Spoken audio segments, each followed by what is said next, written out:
Corporate Team Culture by Deepak Naidu, Establishing Norms and Values that Sustain Long-Term Success. Part 2. It is important for a team to grasp the notion that the interface between an entity that purchases products or services and the team that plays such a large role in providing the purchaser with the same is a relationship. Clients require that their suppliers, including all of the supplier's team members who will participate on a project they are funding, demonstrate all the competencies that were outlined, described, or even implied to them when the contract or purchasing arrangement was finalized. The decision by a client to purchase a product or service through an external supplier rather than choosing to produce or perform it in-house involves the implicit preference to leverage the superior competencies that exist in the marketplace. The purchaser makes the assumption that the product or service it is buying involves competencies that it either cannot perform cost-efficiently on its own or should not perform because an outside source is more appropriate. When an agreement is reached to supply a purchaser with a product or service, the project team must be forthright about its ability to deliver, both in the near term and beyond. Teams cannot guarantee what they cannot deliver in order to win the business and then hope they will be able to talk their way through or somehow sidestep the deception later. Clients want teams and the organizations they represent to make an effort to truly understand their industry and unique business challenges. The perception that teams hope to create is that they truly care about their clients' issues. Indeed, that the client's business issues are, in effect, the supplier team's issues too. A true business partnership between buyer and seller is only possible when the organization, or more specifically the team that does business with the client, has a full understanding about the client's challenges and issues. Being easy to work with is a function of a team's affirmative attitude that its clients should not face undue hassles or difficulties that may interfere with achieving desired outcomes. It is about being inclined to say, yes, we can do that, or at least, yes, I understand how that would help you. Let me see how our team can assist you in getting those results you are looking for. Once clients have been assured by your team that a task or action will be performed, any task, be it large and highly visible, or small and seemingly mundane, they expect that it will get done. At the top of the list of behaviors that are most impressive to buyers is the ability to follow up and follow through on what had been agreed to. Purchasers have little tolerance for suppliers' teams who are cautious about the information they share, appear reluctant, or lack urgency in providing needed information on a regular basis. When project team leaders prioritize information sharing with all members of the team, as well as the client's project leaders through shared groupware access and knowledge-sharing activities, they demonstrate a commitment to this relationship management principle. When price or fee reductions are discussed, teams need to explore alternatives that reinforce that the relationship developed with the team's organization is extremely valuable in and of itself. Clients are more likely to accept alternatives to price or fee reductions if suppliers are able to enhance their chances to look good within their organization or profession, and when they find it a pleasure and personally rewarding to work with the suppliers and teams who represent them.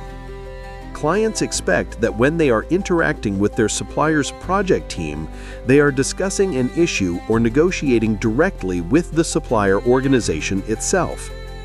Teams must avoid setting up a triangular relationship with the client, one that sets apart an executive, department, or different operational team within the enterprise as a third party with which negotiations will need to be held separately. Teams need to be mindful that internal structures or bureaucracies within their organization that could be resistant to or offer an obstacle to finding a solution to a client's needs are irrelevant to the client. The best strategy is to demonstrate to the client a firm commitment to finding appropriate solutions and then to negotiate internally without the client's involvement. The team wants the client to have the opinion that after every contact with the team, the client will always learn something new or find itself closer to a valuable business goal. When clients give a team time from their busy calendars, the interaction needs to be focused and informative, leaving clients in a better position than they were before the interaction occurred. Remember that a team's relationship with clients is vitally connected to the relationships that are built within the team and the relationship between the team leader or project manager and the team members. A solid portion of a project manager's calendar needs to be spent within the team, nurturing the relationships that will make the project manager's interactions with a client successful. Clients can tell when there is a disconnect between the project manager and the team, and they can slowly lose faith in this manager if the disconnect persists. To always add value, teams need to be on the leading edge of trends in the industry, new technologies that could assist in meeting client needs, and personal skills that translate into better relationships with key client contacts. Clients admire people or groups of people with whom they do business who have a propensity to learn, who look to advance their own knowledge base, who have an attitude that one is never too old or too experienced to stop learning new things. It is crucial to the team's performance to commit itself to self-improvement activities, to making a regular effort to develop professional and personal competencies that add value for the clients. Similar to the process of identity development in individuals, a team builds its sense of self around shared perceptions among team members that the group itself is a discrete, separate entity.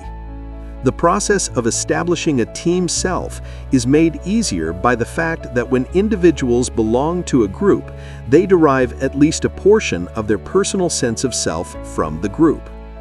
If a team to which one belongs helps form the individual's identity, it is logical that a team's identity is also a function of the team members' shared perceptions of what the team means to them.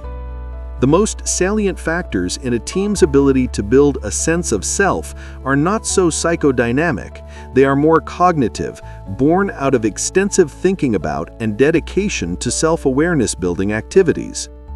Team identity begins with concerted efforts by team leaders and members who understand the value of developing an understanding about what the team stands for and what makes it a distinct group. The habit that highly effective teams have of expanding team self-awareness involves useful team-building methods aimed at forming and maintaining a sense of team identity.